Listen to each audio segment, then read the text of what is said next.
Autrefois, on savait prier.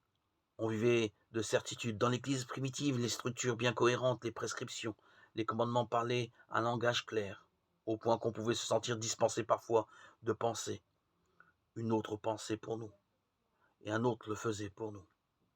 Mais depuis quelques années, une évolution se dessine.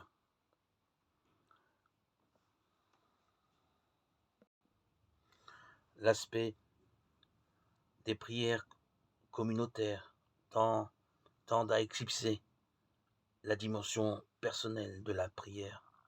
L'aide au prochain, la fraternité humaine, réclament toute l'attention.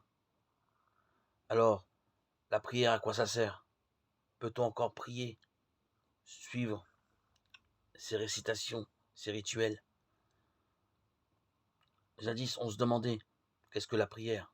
Aujourd'hui, tout à coup, on se demande est-ce que nous prions encore?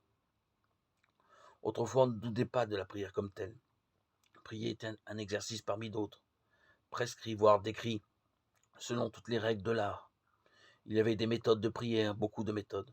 Chacun était fidèle avec une authentique générosité à ce qu'il appelait, en insistant plus ou moins sur le possessif, sa méditation, sa prière, en la qualifiant de réussite ou de raté. Il en parlait comme d'un exercice où intervenait à côté de la grâce beaucoup d'adresse, d'habileté.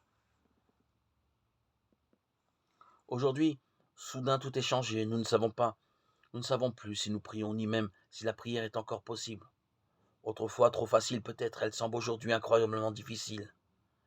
Dès lors, l'homme du soupçon se demande, la prière d'autrefois, était-ce bien de la prière? Et aujourd'hui, comment prier? Où prier? Les formules, les méthodes, les rubriques encore en vigueur, il y a 30 ans, sont tombées en désuétude, ou en tout cas, elles sont radicalement modifiées, voire remplacées. On ne récite plus de prières, on se méfie des textes tout faits, plaqués de l'extérieur, formalistes. Mais on suspecte aujourd'hui la prière dite intérieure. La plupart n'en ont absolument plus de temps à leur consacrer. En outre, en aurait-il qui ne parviendraient pas à la paix de cœur, car ils s'interrogent avec méfiance et ironie parfois qu'un tempérament silencieux et retiré s'équilibre ainsi et trouve apaisement dans cette quiétude intérieure. Que peut-il bien atteindre quand il croit prier? Les murs glacés de son propre isolement, les tempêtes d'un cœur frustré, l'objet toujours fuyant de besoins et d'envie, projeté jusqu'à l'infini, jusqu'au ciel, une maigre consolation quand il n'a plus le courage de subir, d'assimiler comme les autres avec réalisme la vie de tous les jours. Une résignation à bon marché quand les choses et les hommes écrasent. La prière serait-elle donc un refuge dans l'irréel, le rêve, l'illusion, le romantisme? Aujourd'hui, à vrai dire, nous ne le savons plus. Nous avons perdu toute trace de la prière, nous avons échoué au point mort d'une illusion, pour beaucoup 1.0. Dieu merci, on peut donc recommencer à zéro, repartir sur une base nouvelle. C'est la grâce de l'heure d'aujourd'hui. On ne sait plus. Les échafaudages se sont écroulés. Enfin, l'on voit qu'il reste si peu de choses de la façade, ou que peu de choses en a jamais existé.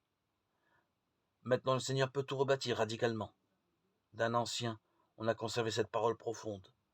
La prière n'est pas encore parfaite tant que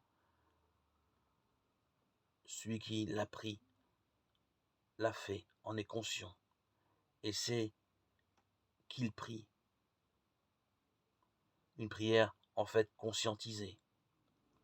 Une chose est certaine, peu d'hommes risquent encore de croire qu'ils connaissent la prière, car la prière est un fruit de la grâce.